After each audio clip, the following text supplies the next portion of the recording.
表层上面就会发生一些天然的灾害。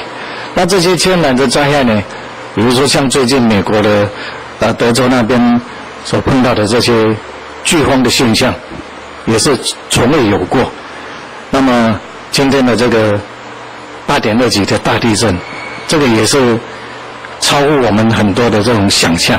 有时候我们觉得说，哇，6级的地震就非常大了，那可见那种8.2级的地震呢，是很难去想象它到底有多大的影响的。参考仅止于参考，不可盲从盲信，否则反而会招致心理上的困扰和生活上的不便。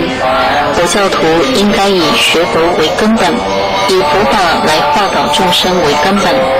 如果以命理、星象、风水为专业，则是本末倒置。十方新闻记者赖英荣台北采访报道。